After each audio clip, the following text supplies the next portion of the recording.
स्वागत है आप सभी का। मैं पवन कुमार मोटिवेशनल स्पीकर। आज बात करूंगा इच्छा शक्ति की, जिसके द्वारा इंसान बड़े से बड़े कारनामों को कर दिखाया है। तो कुछ उदाहरण बताना चाहूँगा।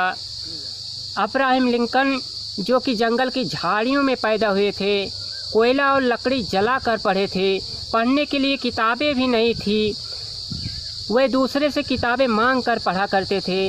इतनी गरीबी में पलने और बढ़ने के बाद भी वे अपनी प्रबल इच्छा शक्ति के द्वारा अमेरिका जैसे देश का राष्ट्रपति बनकर दिखाया। एक साधारण सैनिक की हैसियत से नौकरी की शुरुआत करने वाला नेपोलियन बोनापार्ट, जो कि फ्रांस का शहंशाह बन बैठा, उसकी इच्छा शक्ति तो इतनी प्रबल थी कि वह अक्सर कहा करता था कि असंभव शब्द ही मेरे शब्दकोश में नहीं है।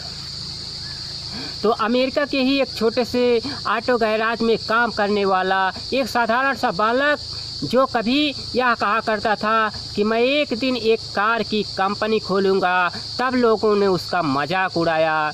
लेकिन वही साधारण सा बालक अपनी अदम्य इच्छा शक्ति के बल पर फोर्ड जैसी कंपनी की स्थापना करता है, और फोर्ड कंपनी की आज भी दुनिया की अच्छी खासी कंपनियों में गिनती होती है, और उस बालक को हेनरी फोर्ड के नाम से जाना जाता है।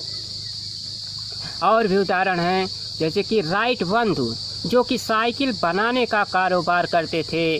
उन्होंने एक उड़ने वाली मशीन बनाने का ख्वाब देखा, उनके मन में इच्छा जगी, और देखते ही देखते यह इच्छा इतनी प्रबल हो गई कि उन दोनों भाइयों ने 10 साल की कड़ी मेहनत से हवाई जहाज़ बना डाला। ये है इच्छा शक्ति का कमाल। तो माँ बाप की गरीबी से तंग आकर उनसे पैसा मांगने की अपेक्षा नदी को तैर कर पार करके स्कूल जाना अच्छा समझा। वही व्यक्ति आगे चलकर भारत का द्वितीय प्रधानमंत्री लाल बहादुर शास्त्री बने। अपनी अथाह इच्छा शक्ति के बल पर ही उन्हें देश के सबसे ईमानदार, कर्तव्यनिष्ठ रेल मंत्री और प्रधानमंत्री के रूप में जाना जाता है।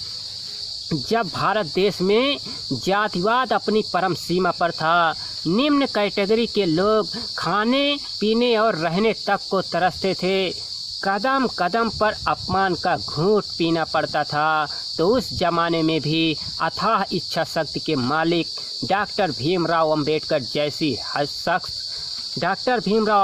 जैसे शख्स ने पढ़े, न केवल अपने देश में बल्कि विदेशों में जाकर पढ़ा। क्लासरूम के बाहर बैठकर पढ़ाई की शुरुआत करने वाले डॉक्टर अंबेडकर जैसे विद्वान के पास उस जमाने में भी 26 डिग्रियां थीं। और मज़े की बात तो यह है कि वही शख्स आगे चलकर भारत का संविधान लिखता है, जिसे कभी स्कूल से बाहर निकाला जाता था। उनकी विद्वता का लोहा आज भी दुनिया मानती है, और अमेरिका जैसी महाशक्ति भी उनकी विद्वता से प्रभावित होकर उस विश्वविद्यालय के गेट पर जिसमें इन्होंने पढ़ा था, इनकी फ़ोटो लगाकर उस पर सिंबल ऑफ नॉलेज लिखवाती है, यानी कि ज्ञान का प्रतीक।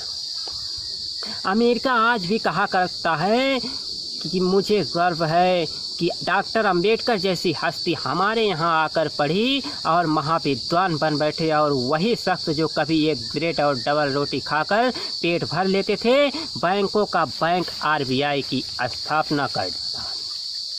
तो दोस्तों, ये सब कैसे संभव हो सका? उनकी कड़ी मेहनत और प्रबल इच्छा शक्ति की वजह से। उन्होंने अपनी इच्छा शक्ति को जुनून में बदल दिया था, और जब किसी पर जुनून सवार हो जाता है तो वह जो भी कार्य करता है वह उसी में डूब जाता है। फिर उसके आसपास क्या हो रहा है दिखाई नहीं देता, और बिना गहराई में गए मोती नहीं मिलते। आपने कविता के इन चंद लाइनों को तो जरूर सुना होगा कि डुबकियां सिंधु में गोताखोर लगाता है, जा जा कर खाली हाथ लौट आता है। मिलते नहीं सहज ही मोती उसको गहरे पानी में, बढ़ता जाता है दुगना उत्साह इसी हैरानी में। मुट्ठी उसकी खाली हर बार नहीं होती, और कोशिश करने वालों की कभी हार नहीं होती। याद रखना, अगर आपने अपनी इच्छा शक्ति को जुनून में बदल दिया और किसी कार्य को जुनूनी अंदाज में करने लगे तो आपको लक्ष्य तो मिलेगा ही, साथ में आप अपना स्वर्णिम इतिहास भी बना डालेंगे। तो मेरे साथियों, उठिए, आगे बढ़िए और तब तक न रुकना जब तक तुम्हें तुम्हारी मंजिल न मिल जाए। अपने जोश को कभी ठंडा मत पड़ने देना। इस वीडियो को बार बार देखना। वीडियो पूरा देखने के लिए धन्यवाद। जिन्होंने अभी तक मेरे चैनल को सब्सक्राइब न किया हो वो सब्सक्राइब कर बेल आइकन को भी प्रेस कर दें ताकि आने वाली वीडियो की नोटिफिकेशन आप तक पहुँचे। अगली वीडियो में फिर मिलेंगे, तब तक के लिए नमस्कार।